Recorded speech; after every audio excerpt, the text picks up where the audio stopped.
Hello students, আমি Namita ma'am জ্ঞান জ্যোতি coaching সেন্টারের পক্ষ থেকে তোমাদের সকলকে জানাই আরেকবার স্বাগত।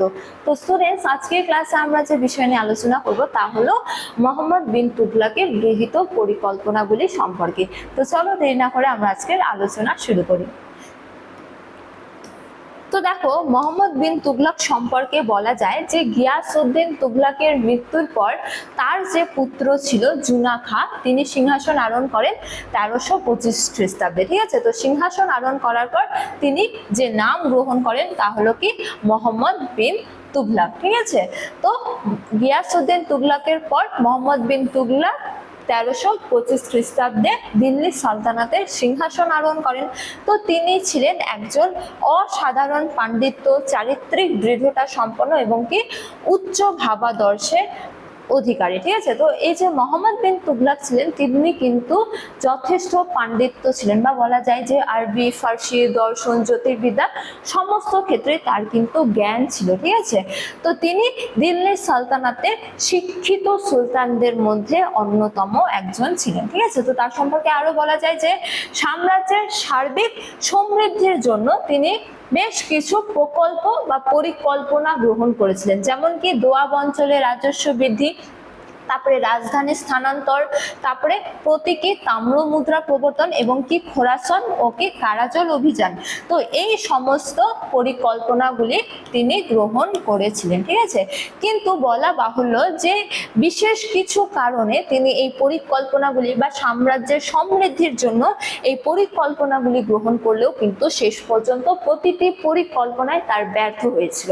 তো এবারে আমরা একে একে তার এই পরিকল্পনাগুলি নিয়ে আলোচনা করব এবং এই পরিকল্পনাগুলির ব্যর্থতার কারণ নিয়েও আলোচনা করব যে কেন ব্যর্থ হয়েছিল প্রতিটি পরিকল্পনায়। ঠিক আছে, তো দেখো, তার অন্যতম প্রথম ও প্রধান পরিকল্পনা হলো দোয়াব অঞ্চলের রাজস্ব বৃদ্ধি। ঠিক আছে, তো তৎকালীন সময়ে এই গঙ্গা যমুনার যে দোয়াব অঞ্চল, এই দোয়াব অঞ্চল থেকে হচ্ছে যে সরকারের আয়ের বা সরকারের কোষাগারের অধিকাংশ রাজস্ব আসতো। ঠিক আছে, তো তিনি এই দোয়াব অঞ্চলের কি করেছিলেন, রাজস্ব বৃদ্ধি করেছিলেন। যেমন দেখো বলা আছে যে সাম্রাজ্যের আয় বৃদ্ধি, যে গঙ্গা যমুনার উর্বর দোয়াব অঞ্চলে সরকারি রাজস্ব বৃদ্ধি করার তিনি কি করেছিলেন, সিদ্ধান্ত গ্রহণ করেছিলেন বা বৃদ্ধি করেছিলেন। তার অন্যতম প্রথম ও প্রধান পরিকল্পনা তো অনাবৃষ্টি ও খরা, অর্থাৎ রাজস্ব বৃদ্ধির সময়ে ঠিক সেই বছরই কি দেখা দিয়েছিল, অনাবৃষ্টি ও খরা দেখা দিয়েছিল। ঠিক আছে, যার ফলে কৃষকরা বর্ধিত করে দিতে সম্পূর্ণ ব্যর্থ হয় বা কৃষিকাজ কিছুটা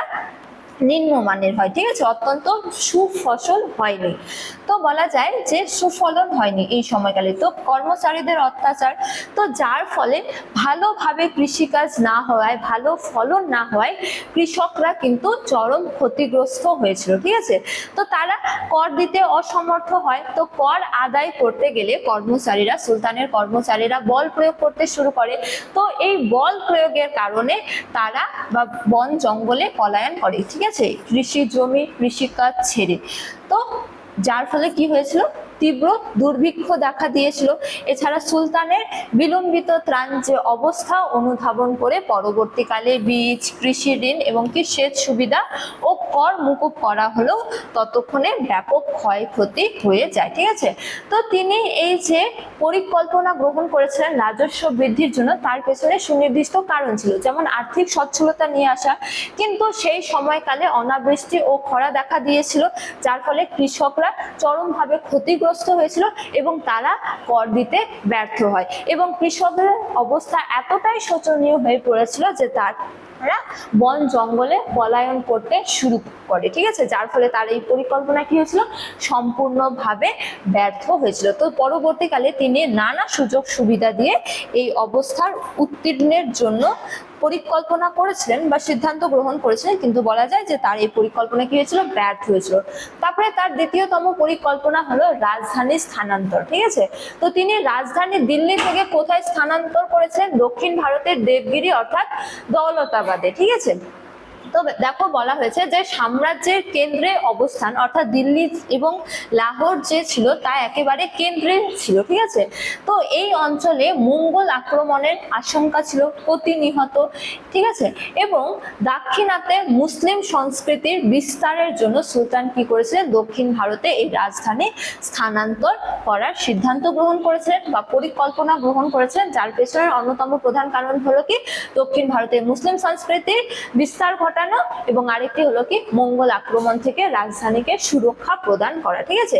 কিন্তু তার ওই পরিকল্পনাও ব্যর্থ হয়, কেননা জনসাধারণকেও জোরপূর্বক দৌলতাবাদে নিয়ে যাওয়ার কি ঘোষণা করা হয়, ঠিক আছে। অর্থাৎ তিনি কেবলমাত্র সরকারি দপ্তরগুলিকে দৌলতাবাদে স্থানান্তর করেনি, সাধারণ মানুষকেও দৌলতাবাদে যাওয়ার নির্দেশ দেন, ঠিক আছে। যার ফলে পায়ে হেঁটে এই যে বহু মানুষ যায় দৌলতাবাদে ভ্রমণ শুরু করে, সেই সময়কালে বহু মানুষ না খেতে পেরে তারপরে জলের অভাবে কি হয়, মারা যায়, ঠিক আছে।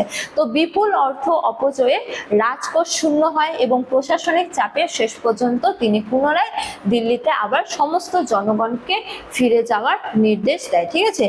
তো এইভাবে তার এই পরিকল্পনাও কিন্তু ব্যর্থ হয়েছিল, রাজধানীর স্থানান্তর। তারপরে হলো তার অন্যতম পরিকল্পনা যে প্রতীকী বা তাম্র মুদ্রার প্রচলন, ঠিক আছে। তো দেখো বলা হয়েছে যে রাজধানী স্থানান্তর ও অন্যান্য পরিকল্পনার ফলে রাজকোষ শূন্য হওয়ায় এবং বিশ্বব্যাপী যে রূপোর সংকট দেখা দেয়, তার ফলে সুলতান কি করেন, তাম্র মুদ্রা প্রচলন করেন, ঠিক আছে। তো তিনি তাম্র মুদ্রা প্রচলনের সিদ্ধান্ত গ্রহণ করেন। কারণ কি, কারণ হলো হচ্ছে যে রাজকোষ শূন্য হয়ে পড়েছিল এবং কি হয়েছিল, রূপোর সংকট দেখা দিয়েছিল। কিন্তু তার এই পরিকল্পনাও ব্যর্থ হয়, কেন, কেননা সরকারি মুদ্রা তৈরির ক্ষেত্রে কোনো বিশেষ কড়াকড়ি বা নিরাপত্তার যে চিহ্ন বা নকল মুদ্রা যাতে বাজারে ছেয়ে না যায়, সেই ক্ষেত্রে তিনি কোনো পরিকল্পনা গ্রহণ করেনি, যার ফলে একাধিক জাল মুদ্রার প্রচলন ঘটে এবং এই জাল মুদ্রা সমগ্র বাজারে ছড়িয়ে পড়ে, যার ফলে তার এই যে পরিকল্পনা, এই পরিকল্পনাও কিন্তু ব্যর্থ হয়েছিল। যেমন দেখো বাণিজ্যিক বিপর্যয়ের ক্ষেত্রে বলা হয়েছে যে ব্যবসায়ীরা প্রতীকী মুদ্রা গ্রহণে অস্বীকৃতি জানায় এবং বাধ্য হয়ে সুলতান কিন্তু শেষ পর্যন্ত সোনা ও রূপার বিনিময়ে তাম্র মুদ্রা ফিরিয়ে নেন এবং যা রাজকোষকে সম্পূর্ণ কি করেছিল, দেউলিয়া করেছিল। অর্থাৎ তার এই পরিকল্পনাও কিন্তু শেষ পর্যন্ত ব্যর্থ হয়েছিল। তারপরে তার অন্যতম পরিকল্পনা হলো কি খোরাসান অভিযান। তো দেখো বলা হয়েছে যে মধ্য এশিয়ার রাজনৈতিক শূন্যতাকে কাজে লাগানোর জন্য বা সুযোগে তিনি খোরাসানে প্রভাব বিস্তারের উদ্দেশ্যে তিনি কি করেছিলেন, 3,70,000 সৈন্যের এক বিশাল সেনাবাহিনী মোতায়েন করেছিলেন মধ্য এশিয়ার এই খোরাসান দখলের জন্য, ঠিক আছে। যেহেতু সেখানে রাজনৈতিক শূন্যতা ছিল এবং এই যে সেনাবাহিনী তাদেরকে 1 বছরে অগ্রিম যে বেতন, সেই বেতনও দেওয়া হয়, ঠিক আছে। কিন্তু তার এই পরিকল্পনাও ব্যর্থ হয়, কেননা দুর্গম পার্বত্য পথ অতিক্রম করে সুদূর খোরাসান জয় করা অসম্ভব বুঝতে পেরে এবং মধ্য এশিয়ার খোরাসানের সেই রাজনৈতিক শূন্যতা বা রাজনৈতিক অস্থিরতা ঠিক হয়ে গেলে সুলতান শেষ মুহূর্তে পরিকল্পনা বাতিল করেন এবং ফলে রাজকোষের কি হয়, বিপুল অর্থ অপচয় হয়। অর্থাৎ শেষ পর্যন্ত তার এই পরিকল্পনাও কি হয়েছিল, ব্যর্থ হয়েছিল। তারপরে দেখো তার অন্যতম শেষ পরিকল্পনা কি, হিমালয়ের কারাজল অভিযান। তো এই ক্ষেত্রে বলা যায় যে চীন বিজয় অথবা কুমায়ুন গাড়োয়াল পার্বত্য অঞ্চলের দুর্ধর্ষ জাতিকে দমন করে সুলতান কারাজল অভিমুখে 1,00,000 সৈন্য পাঠান, ঠিক আছে। তো এই অঞ্চল দখলের জন্য তো দুর্গম পার্বত্য পথ এবং কি প্লেগ রোগের প্রাদুর্ভাবে তার যে বাহিনী, অর্থাৎ তিনি যে 1,00,000 সেনা পাঠিয়েছিলেন সেই বাহিনী বিপর্যস্ত হয় এবং ইসলামের মতে মাত্র 6,000 এবং ইবন বতুতার মতে মাত্র 3 জন সেনাবাহিনী জীবিত অবস্থায় ফিরে এসেছিলেন, ঠিক আছে।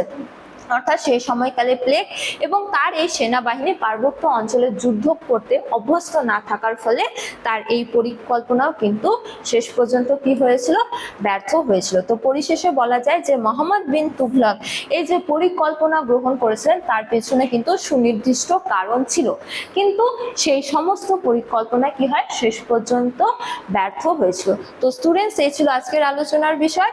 তো তোমাদের কোনো ধরনের কোনো ইনফরমেশন জানার থাকলে অসুবিধা অসুবিধা থাকলে তোমরা কিন্তু এই দুটো নাম্বারের মধ্যে যে কোনো একটিতে যোগাযোগ করতে পারো। তো স্টুডেন্টস, এই ছিল আজকের আলোচনা ক্লাস। আজকের আলোচনা ক্লাস এতটাই। তোমাদের সাথে দেখা হবে পরবর্তী ক্লাসে। ততক্ষণ তোমরা সকলেই ভালো থাকো, সুস্থ থাকো। Thank you.